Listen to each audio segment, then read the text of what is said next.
గతంలో జరిగినటువంటి 2021 ఫిబ్రవరిలో జరిగినటువంటి వార్త. అప్పుడు బీఆర్ఎస్ పార్టీ అధికారంలో ఉన్నప్పుడు ఇగో సిబిఐకి అప్పగించాలి, నిర్దాక్షరంగా ఇద్దరు భార్యాభర్తలను చంపిళ్ళు దుర్మార్గులు. ఇదంతా కూడా అప్పుడు ఉన్నటువంటి బీఆర్ఎస్ పార్టీ ఉన్నటువంటి నాయకుల యొక్క పని అని చెప్పేసి పెద్ద పెద్ద చర్చ నడిచింది. అది వామన్ రావు దంపతుల హత్య కేసు సిబిఐకి అప్పగించాలని తీర్పు చెప్పిన సుప్రీంకోర్టు హత్యకు సంబంధించిన పత్రాలు వీడియోలు ఇవ్వాలని ఆదేశం, పిటిషనర్కు భద్రత కల్పించాలని స్పష్టం. ఎవరు పిటిషనర్ అంటే వామన్ రావు తండ్రి. 2021 ఫిబ్రవరిలో న్యాయవాద దంపతుల హత్య సంచలనం సృష్టించిన న్యాయవాద దంపతుల కేసులో విచారణను సిబిఐకి అప్పగిస్తూ సుప్రీంకోర్టు మంగళవారం తీర్పిచ్చింది. అలాగే 2021లో పెద్దపల్లి జిల్లా మంతనిలో కారులో వెళ్తున్న న్యాయవాద దంపతులు వామన్ రావు నాగమణిలను కొందరు అడ్డగించి దారుణంగా హత్య చేశారు. అదే సంవత్సరం సెప్టెంబర్లో వామన్ రావు తండ్రి కిషన్ రావు కేసును సిబిఐకి అప్పగించాలంటూ సుప్రీంకోర్టులో పిటిషన్ దాఖలు చేశారు. దీనిని విచారణకు స్వీకరించినటువంటి సుప్రీంకోర్టు సిబిఐకి అప్పగిస్తూ వాళ్ళు ఉత్తర్వులు జారీ చేసింది. నాడు బీఆర్ఎస్ హయాంలో కేసీఆర్ బర్త్డే నాడు జరిగిన దారుణం. నాడు కేసీఆర్ ఫిబ్రవరి నెలలో కేసీఆర్ బర్త్డే, ఆయన బర్త్డే రోజే ఈ వ్యవహారం నడిచింది. బీఆర్ఎస్ హయాంలో కేసీఆర్ బర్త్డే నాడు జరిగిన దారుణం. హత్య ఆరోపణలు ఉన్న పుట్టామధును రాజకీయంగా ప్రోత్సహించిన గులాబీ పెద్దలు ఇగో కేసు నీరుగార్చినట్టు విమర్శలు. పుట్టామధు పేరు ఎక్కడ రాలేదు. ప్రభుత్వం ఎవరున్నది? బీఆర్ఎస్, ముఖ్యమంత్రిగా కేసీఆర్. సో పుట్టామధు పేరు కనీసం నిందితుల జాబితాలో లేనేలేదు. A1గా ఉండాల్సినటువంటి పుట్టమధు పేరు కనీసం నిందితుల జాబితాలో వాళ్ళ 11 మంది పేర్లేమో చేర్చినట్టున్నది. అలా కనీసం ఎక్కడ కూడా ఆయన పేరు లేదట. సో దాని కిషన్ రావు వామన్ రావు తండ్రి ఇది ఏంది కథ, ఇది సిబిఐకి అప్పగించినట్టు అయితే ఉంటే ఇది ముంగడ పడుతుంది అని చెప్పేసి ఆయన సిబిఐని కోర్టును కోరడం జరిగింది, సుప్రీంకోర్టుని. సో సుప్రీంకోర్టు నిన్న తీర్పు ఇవ్వడం జరిగింది. ఫిబ్రవరి 17న జరిగింది ఈ కేసు. సుప్రీంకోర్టు కూడా కేసుకు సంబంధించినటువంటి వీడియోలతో సహా అన్ని ఆధారాలను సమర్పించాలని రాష్ట్ర ప్రభుత్వానికి ఆదేశాలు జారీ చేసింది. సంచలనం రేపిన వీడియో. చనిపోవడానికి ముందు వామన్ రావు ఇచ్చిన మరణ వాంగ్మూలం వీడియో బయటికి వచ్చింది. నెట్టింట్లో ఈ వీడియో వైరల్ కాగా దానిపై అనుమానాలు వ్యక్తమయ్యాయి. ఈ క్రమంలో వీడియోను ఫోరెన్సిక్ సైన్స్ ల్యాబొరేటరీకి పంపించారు. అక్కడ జరిగిన పరీక్షల్లో వీడియో అసలైందేనని నిర్ధారణ అయింది. అయితే ఇది అసలైంది కాదు, ఇది నకిలీది. ఇది అప్పుడున్నటువంటి ప్రభుత్వం, అప్పుడున్నటువంటి బీఆర్ఎస్ పార్టీకి సంబంధించినటువంటి వాళ్ళు దీన్ని మార్పింగ్ వీడియో అని చెప్పేసి వాళ్ళు చెప్పుకునేటువంటి ప్రయత్నం చేసిండు.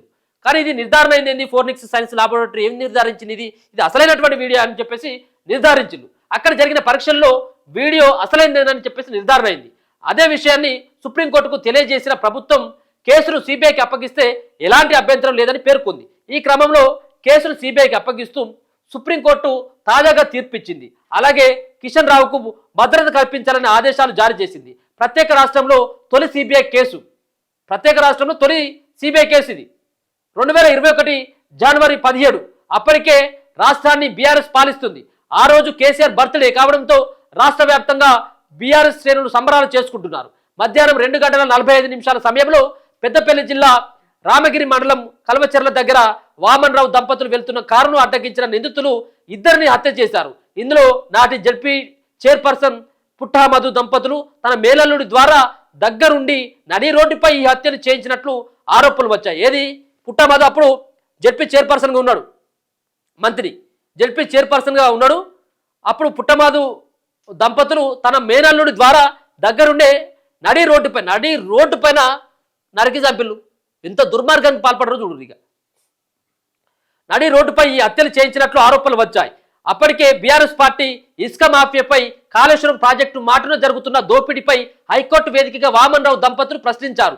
ఈ క్రమంలోనే వీరి హత్య జరిగిందని మృతుడి తండ్రి కోర్టుకెళ్లారు. ఏంది జరిగినటువంటిది? వాళ్ళ ఇసుక వ్యాపారానికి, ఇసుక మాఫియాకి అడ్డొస్తా ఉన్నాడు, దీనిపైన నిలదీస్తా ఉన్నాడు. అలాగే కాళేశ్వరం ప్రాజెక్టులో అవినీతి జరుగుతుందని చెప్పేసి కోర్టులో కేసు వేస్తా ఉన్నాడు. కాబట్టి వీళ్ళని నరికి చంపితే ఇక అయిపోతుంది అన్నటువంటి ఉద్దేశంతో బీఆర్ఎస్ సర్కార్ చేసింది. గతంలో ఏది 3rd డిగ్రీలు పెట్టినటువంటిది వీళ్ళది 3rd డిగ్రీలు పెట్టి ఆ పాపం ఇబ్బంది పెట్టినటువంటిది. సో నేరేళ్ళ సంబంధించినటువంటి విషయంలో కూడా ఇసుక దానికి అడ్డొస్తా ఉన్నారని కేటీఆర్ అక్కడ ఉన్నటువంటి పాపం యువకులని 3rd డిగ్రీలు పెట్టి సంవత్సరాలకు అక్కర రాకుండా చేసి భయపెట్టేటువంటి ప్రయత్నాలు చేసి లాకప్ డెత్లు కూడా చేపించినటువంటి పరిస్థితి. ఒక నేర చరిత్ర బీఆర్ఎస్ పార్టీ సొంతం. అది సో ఈ కాళేశ్వరం ప్రాజెక్టు పైన అవినీతి జరిగిందని చెప్పేసి నిలదీసినందుకు, ఇసుక మాఫియాను అడ్డుకోవాలని చెప్పేసి కోర్టు దృష్టికి తీసుకెళ్లేందుకు నడి రోడ్డు పైన భార్యాభర్తలను హత్య చేపించిందే. ఈ బీఆర్ఎస్ పార్టీ నేతలు చేసినటువంటి దుర్మార్గమైనటువంటి ఒక నీచమైనటువంటి పనులు ఒకటి కాదు, ఇది కేవలం బయటపడ్డటువంటి సంఘటనలే బయటపడినటువంటి కోకొల్లలుగా ఉన్నాయి. కాళేశ్వరం ప్రాజెక్టు బాటలో జరుగుతున్న దోపిడీలపై హైకోర్టు వేదికగా వామన్రావు దంపతులు ప్రశ్నించారు. ఈ క్రమంలోనే వీరి హత్య జరిగిందని చెప్పేసి గతంలో మృతుని తండ్రి కిషన్ రావు కూడా కోర్టుకు వెళ్ళిండు. అలాగే పుట్ట మధును ప్రోత్సహించిన బీఆర్ఎస్ పెద్దలు వామన్రావు దంపతుల హత్య కేసులో పుట్ట మధుపై ఆరోపణలు వచ్చిన బీఆర్ఎస్ పెద్దలు ఆయన ప్రోత్సహించారు. శాసనసభకు జరిగిన ఎన్నికల్లో సీట్ ఇచ్చి పోటీ చేయించారు. కానీ స్థానిక ప్రజలు చిత్తుగా ఓడించారు. గత ప్రభుత్వం ఈ హత్య కేసును నీరుగార్చినట్టు ఆరోపణలు ఉన్నాయి. చిన్న దొంగతనం జరిగితేనే చుట్టూ సీల్ చేసి పికెటింగ్ ఏర్పాటు చేసి ఎలాంటి ఎవిడెన్స్ మిస్ కాకుండా చూస్తారు. ఇద్దరు న్యాయవాదులు హత్య జరిగితే అక్కడ స్థానిక ఎమ్మెల్యే వెళ్ళి పోలీస్ అధికారులను ప్రశ్నిస్తే గాని పికెటింగ్ ఏర్పాటు చేయలేదు. ఎవిడెన్స్ అనేది అప్పటికే ఎక్కడ ఏ మేరకు ధ్వంసం కావాలో ఆ మేరకు ధ్వంసం చేసినట్టు ఆరోపణలు ఉన్నాయి. ఇప్పుడు సిబిఐ రంగంలోకి దిగితే ఎలాంటి పరిణామం, ఇప్పుడు వామన్రావును హత్య చేయడంలో కీలక పాత్ర పోషించి పుట్టామదు అనేది అది అందరికీ తెలిసినటువంటి బహిరంగ రహస్యం. అది సాక్ష్యాలు లేకుండా పోలీసులను మేనేజ్ చేసి ప్రభుత్వంలో ఉన్నాడు కాబట్టి ప్రభుత్వ అధికారులతోటి అలాగే ప్రభుత్వ పెద్దలతోటి ములాఖాత్ అయిపోయి కనీసం ఆయన పేరును కూడా నిందితుల జాబితాలో లేకుండా చేసుకున్నాడు. కానీ పాపాలు చేసిన పాపం ఊరికే పోదు, ఏదో ఒకరోజు తాకుతూనే ఉంటుంది. సో ఇది చేసినటువంటి ఈ పాపం చేయగా మొన్న జరిగినటువంటి ఎన్నికల్లో పుట్టమదుకు టికెట్ ఇచ్చిందే. పుట్టమదుకు టికెట్ ఇచ్చింది బీఆర్ఎస్ పార్టీ. ఇస్తే చిత్తుగా ఓడిచ్చేసిండు. సో ప్రజలకు తెలియదా? ప్రజలు చాలా విఘ్నులు. న్యాయం ధర్మం ఏదో రోజు గెలుస్తుంది కాదనట్లేదు.